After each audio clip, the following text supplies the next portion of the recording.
Ooh, I feel like it's been a little bit since I dropped a YouTube video. I've been getting yelled at by real racists and real bigots on TikTok lately. Because I've been trying to be more active on there. I've been kind of going up on there, going viral a few times, you know. But yeah, check it out if you want to see more of me. So today we're gonna be talking about the top 20 intro tracks for rap albums of all time. It's gonna be a personal list for me. So if you don't like what I'm saying on here, that's my opinion, bruh. Like, but you can. I want to know what your favorite intro tracks are for rap albums. You know what I mean, or albums in general. And for the criteria, I wrote it down because I'm gonna forget it. So the criteria I use for making the following list is the quality of the track itself, the quality of the overall album, how much I liked it, and does it serve as a good introduction to the vibe of the album itself, you know what I mean? And so like also some of these aren't technically the first track for the album because a lot of them are like they have like interludes or like skits as like the first track of the album, so I'm really not going to count that. It's the actual first song on the album. So yeah, without further ado, let's get to it. Starting off at number 20, we got Friday from the Friday soundtrack. Now this technically is not a rap album, it's a soundtrack for a movie, but level with me here, you gotta listen to the track, bruh. Listen to this shit, bruh.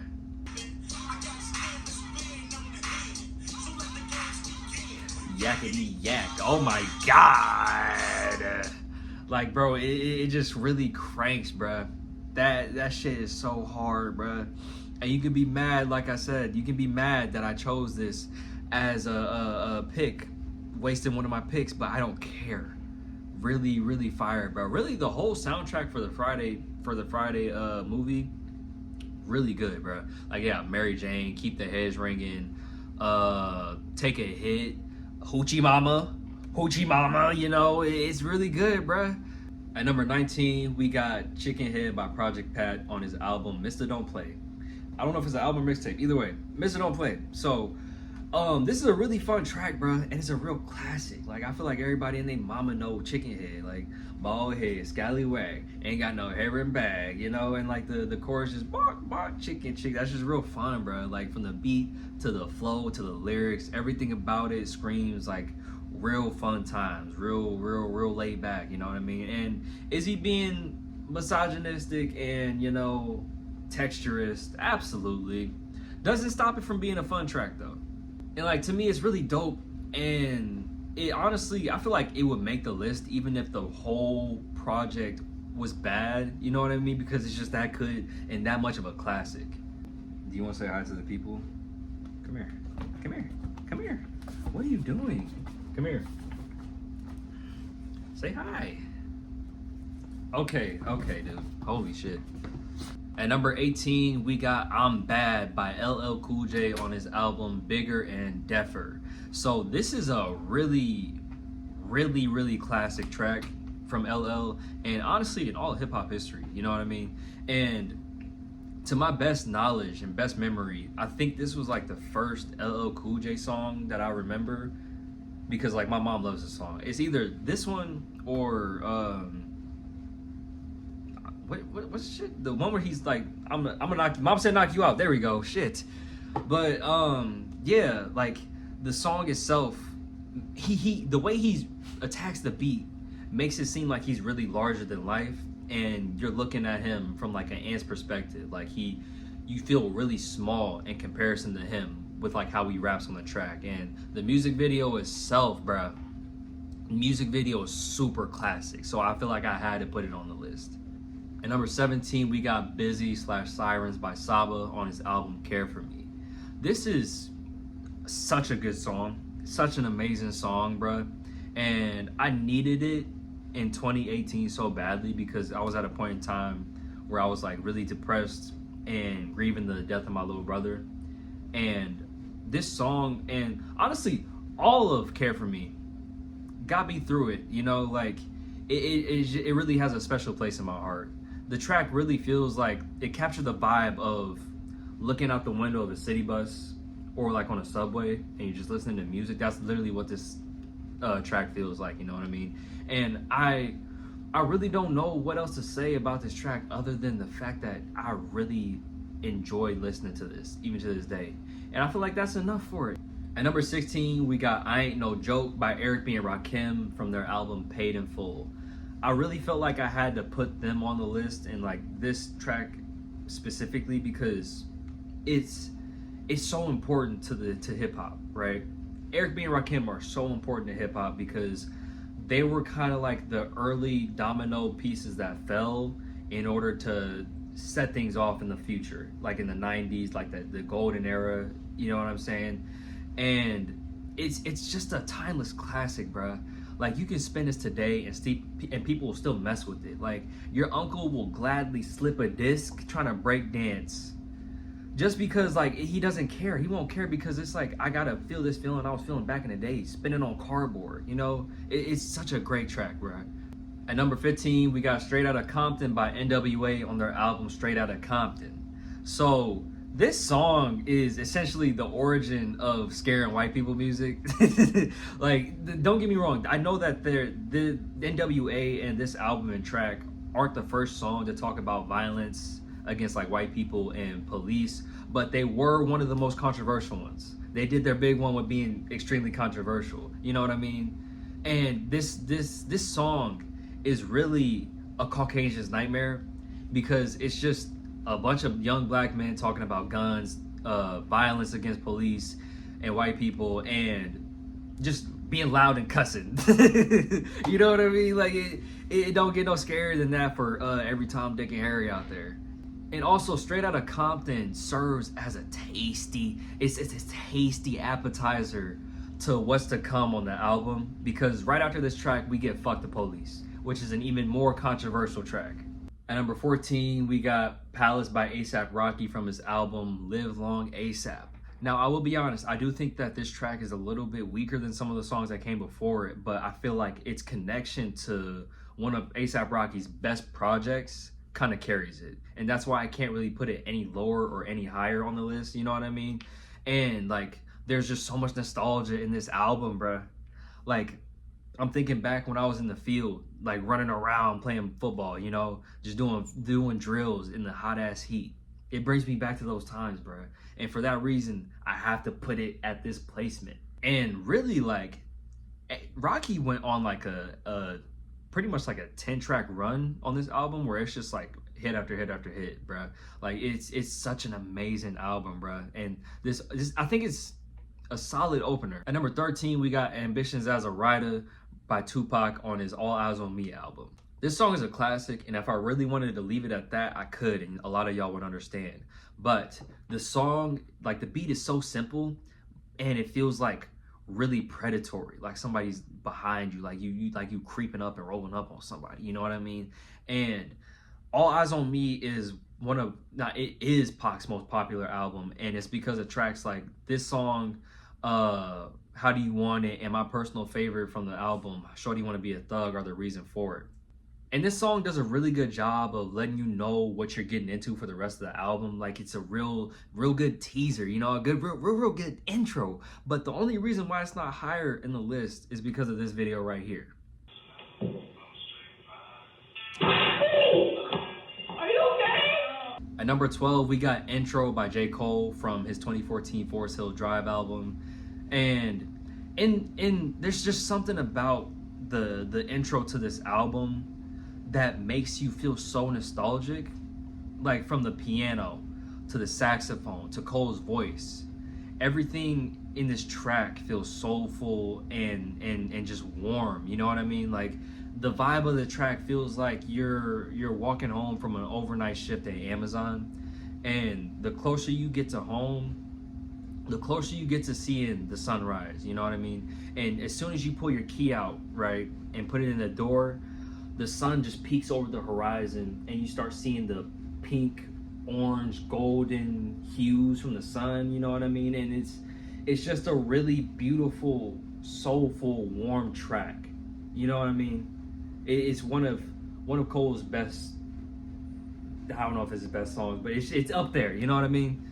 At number 11, we got Trapped in the Sun by Future from his album Life is Good. I was honestly gonna put Thought It Was a Drought from DS2 on here, But it was so hard, bro, because I couldn't really decide which one I wanted to put on there more, because like they're both really great tracks, really cinematic tracks that add to like the ambiance and the real feel of each album, you know what I mean? But I think it just really comes down to the preference of it. Like I like Trapped in the Sun more. Like the track is really haunting. It feels like Halloween, like October, you know what I mean? And it has this bar on it and I love it so much, bro.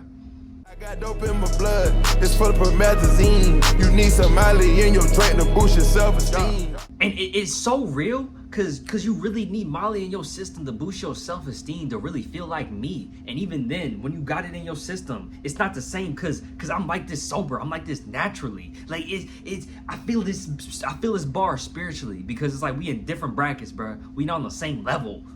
At number 10, we got Rockstar Made by Playboi Carti from his album Whole Lotta Red. I love this track a lot. It's got a lot of energy. It's got a lot of effort from Carti on his verses, and like you can really feel him straining his voice on every single bar, every single verse, you know?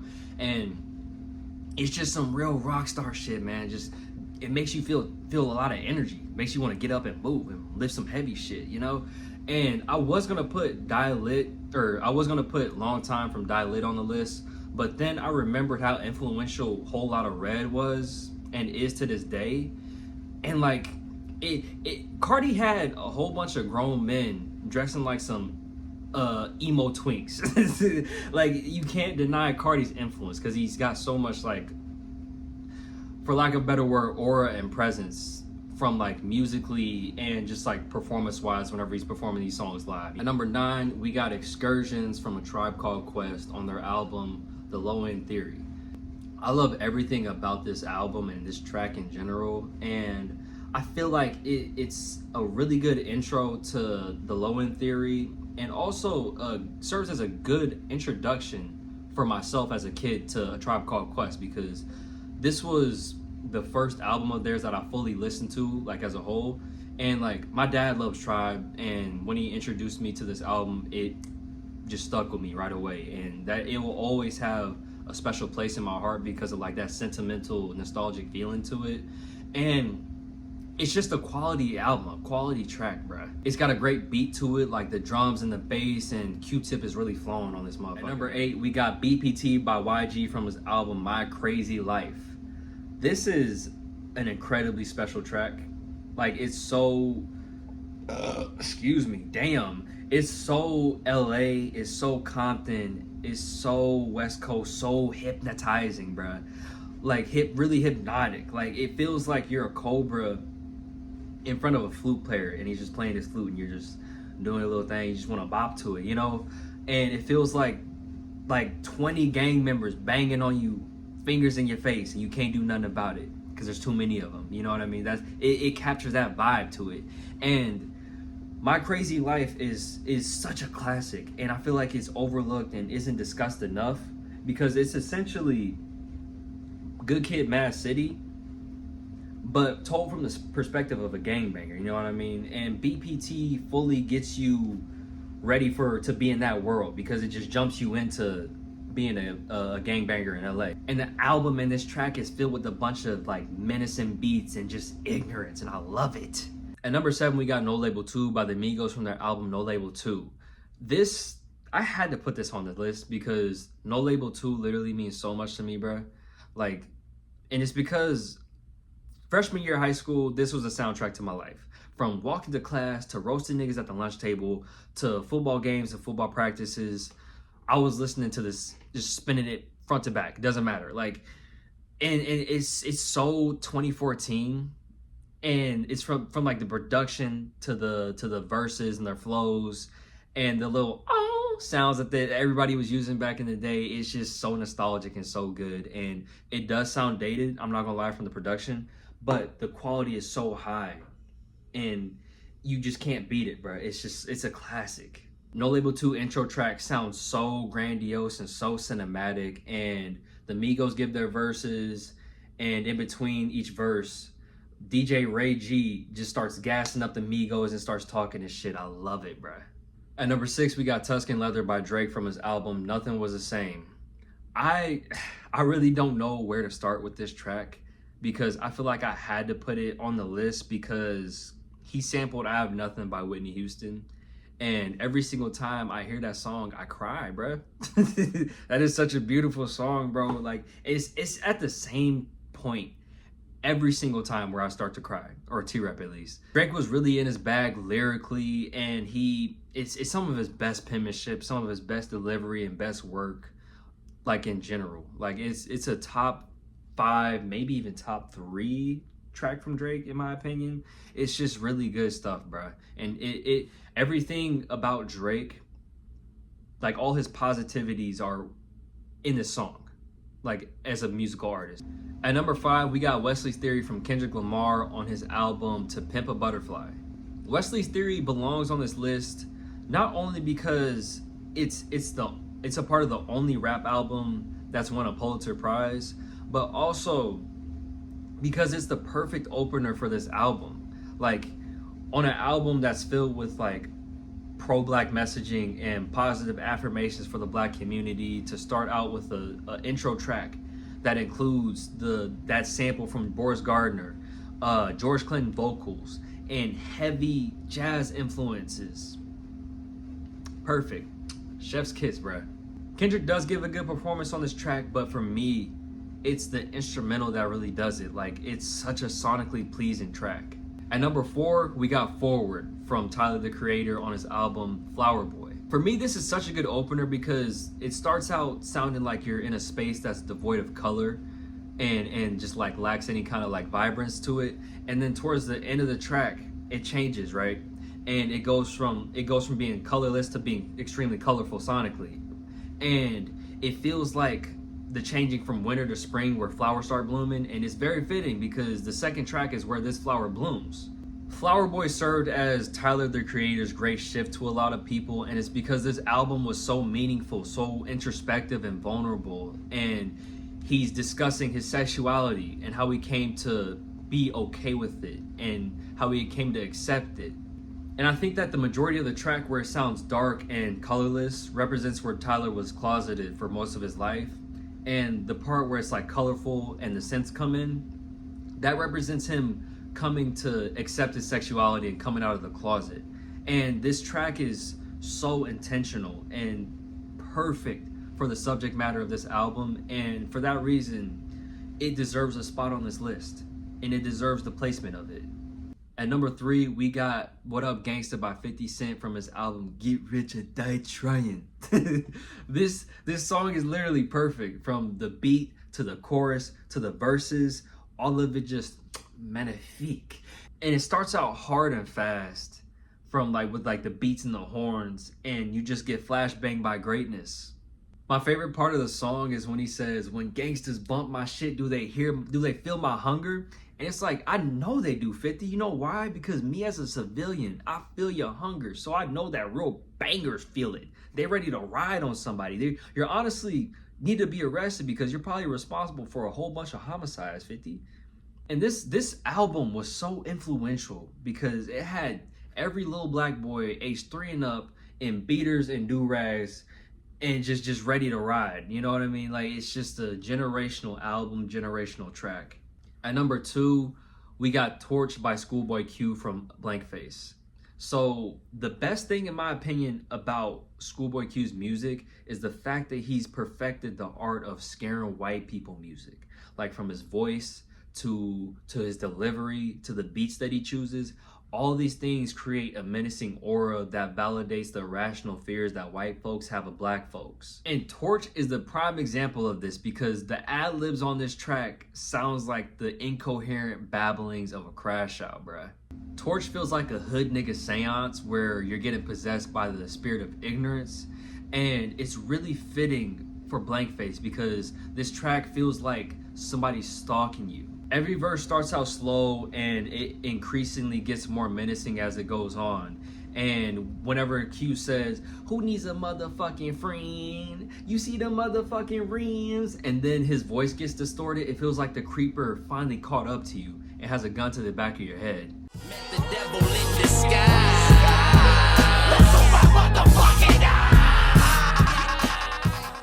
And then we got Anderson .Paak on this, and it's it's an amazing start to an amazing album, and it sets the whole vibe of like creeping up on somebody and having a blank face killer in your presence that you don't know where he's at and you know he's watching you. At number 1, we got New York State of Mind by Nas from his Illmatic album. This is genuinely one of, if not the best hip-hop track in all of hip-hop history.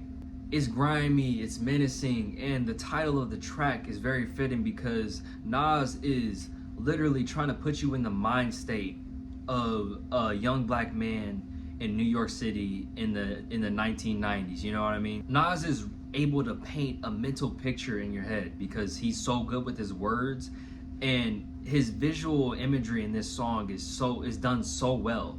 And that's what makes the track so good to me. And it's why I feel like this track deserves the number 1 spot on this list, because it's a part of the greatest album in hip-hop history. But yeah, man, that's the end of the list. Let me know down in the comments what you think. Is my list poo-poo? Is it doo-doo? Is it cool? Jesus Christ. Let me know what your favorite opening tracks of like your favorite rap album is, or just album in general. If you made it this far in the video, thank you. I appreciate give it brother a like, a subscription if you like what I'm talking about, you know. To my supporters, my subs, I love you, baby. Yeah. Jesus Christ, I cracked the fuck out my neck. Yeah, that's the end of the video.